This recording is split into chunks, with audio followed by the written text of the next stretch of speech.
So I talked about I having bipolar disorder, but I also have ADHD, which makes it difficult for me to concentrate on certain things. And often bipolar disorder and ADHD go hand in hand. Also autism, which I don't have. Um, uh, so my cognitive abilities aren't, you could say, aren't as good as other people's. I did have problems in learning certain things in school. I had a very problem.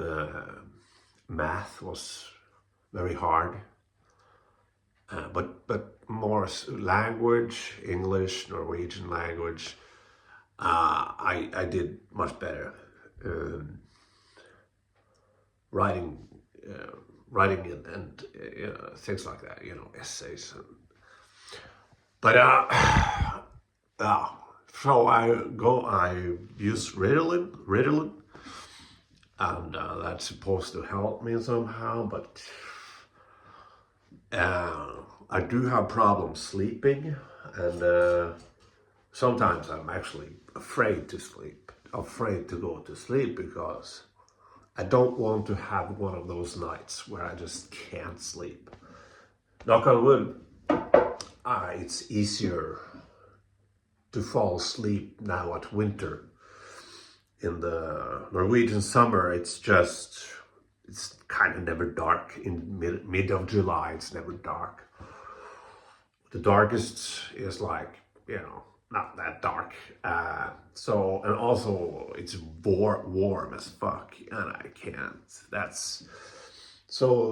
I count my blessings now that it's, still winter and I can sleep. I have problems with uh, listening to people's like doing formal things, writing, you know, CV, job. What do you call it? Things. If I'm um, a new job, and you have to have all these formal papers and all that. CV, we call it here in Norway. I don't know what you call it, but I have problems with that. I have problems with listening to people. They can look me in the eye and tell me like very concrete things. I need you to do this and that and blah blah blah, and it doesn't go in. I can, but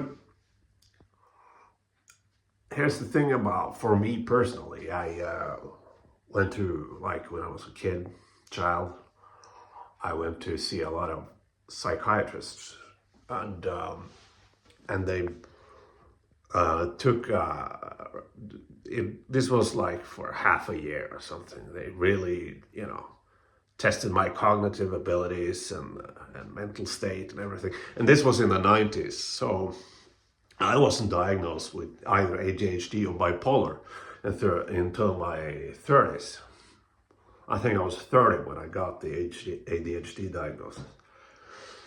And so I'm kind of sort of a bit bitter about that I didn't get the help that I needed during school. But, it is what it is. The understanding of mental issues and cognitive issues is changing all the time. But I did, when I was like tested, or what you want to call it, by these shrinks when I was a kid, I did, I had a over average intelligence. That's what they said, and apparently they wrote that down or something. I don't know, because from every single fucking school I went to, I don't want to go into the whole school thing. It's like for kids, and then it's for, when you're a teenager. I don't know what you call it in different countries, but you know what I mean. But every single fucking teacher, especially math teachers, those fucking math teachers, they say, "You're smarter than this. I know you can do this. You're a smart person. You're intelligent." But that pressure, like, they constantly say that I'm intelligent and smart, but I just can't. I just couldn't. I tried and I tried and I didn't deliver. And but you know, when you're young, now that I'm older, I know more of my strengths and my weaknesses. Uh, like, you know, my abilities to. I joke, and my friends joke that I'm one of the smartest people they know, also one of the stupidest people they know, which I sort of can see their point. But it has always been like I'm not intending to brag or anything. I don't feel particularly intelligent. But every person I know calls me intelligent, says, you know, I'm known as being smart, whatever that means.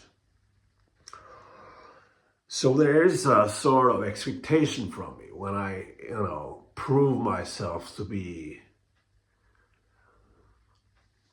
intelligent in certain areas, but just to then right after prove myself to be like having cognitive problems with the most easiest things, like counting, you know, doing math in my head. Or the worst thing is like, I know they're simple tasks. I know, like, you know, when you work, what's expected from me, but it's like my brain can't. It's like, you know, a thread. You know, fuck tråd. You know, when you fucking I don't know, fuck. I can't. That's a terrible analogy. Fuck it, but that's me, and I've taken IQ tests later on, and they were nothing special. They were, I think, I suspect they were under average. And but again, those IQ tests are very based on things that people with ADHD suck at.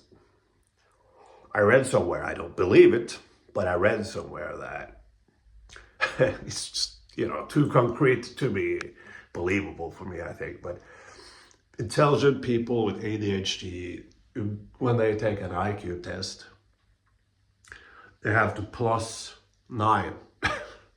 So if I have 100, I have 109, which is an average. I don't, but I think it's bullshit. There's a lot of fucking things. You know, we men, we are afraid of getting bald, so we search, like, you know, articles about, you know, you should do this and that with your hair and wash it with beer or, you know, oil or whatever. And that will help. But, you know, it won't. It's genetics. And this sounds like a bullshit thing like that. But so the truth of the matter is that I need help in certain things, like as I said, concrete things like formal things, bank, everything like that. I'm terrible with money.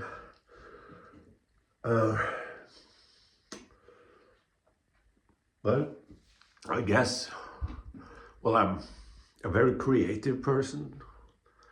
I am educated, most self-educated painter, portraits, etc. So I guess in that environment, like creatively, I'm above average. I was talented before. I wouldn't say that I am now. I feel I lost the whole mojo thing with, you know, art.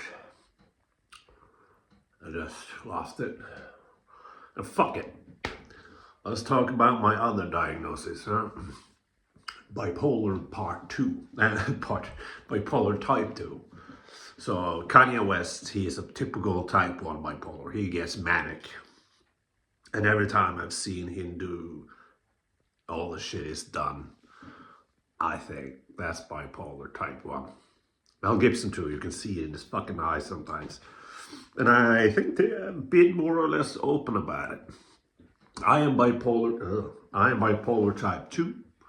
So I don't get manic. I don't get that high. But I do get like intense at some point. I feel like I am sort of there now. It's like that's why I'm making so many videos, I think. I just constantly have to do something I'm very easily bored nowadays. And the truth of the matter is that I'm taking medication for that. Medication which people with epilepsy takes. Works the same way with bipolar. And I've used those pills. I've been taking those pills every day. And first of all, I didn't really believe in it. I'm like, this is just bullshit. But I'll take them. I'll try. But after a while, I noticed that I became more level-headed. I still had to get depressed and everything, but I wasn't that as intense. And for me, intense is a good word for it.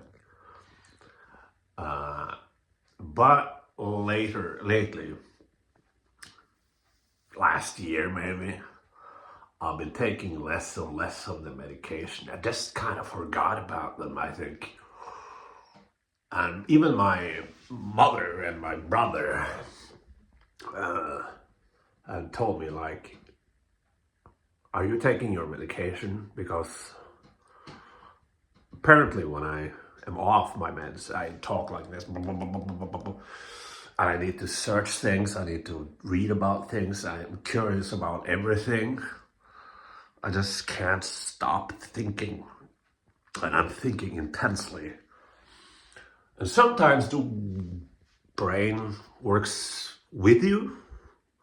Like the brain is a kind of a superpower. Like me and my brain are best friends now. We can do anything.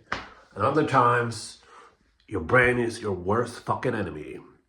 And your brain turns on you and says, you know what? I gotta make things difficult for you right now.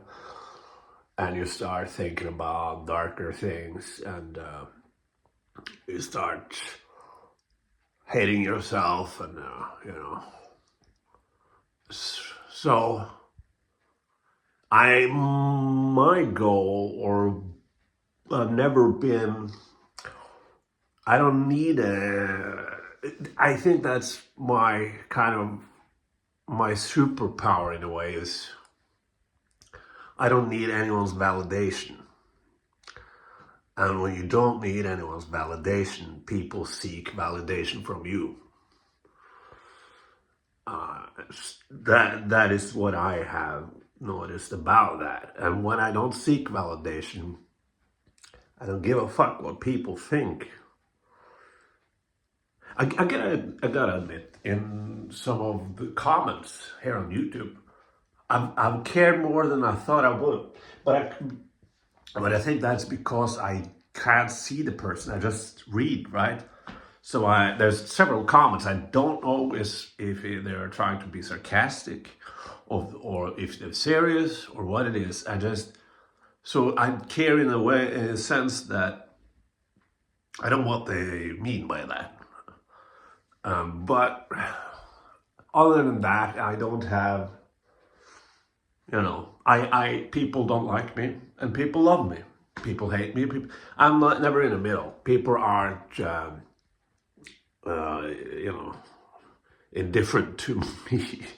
I can be a lot, I know.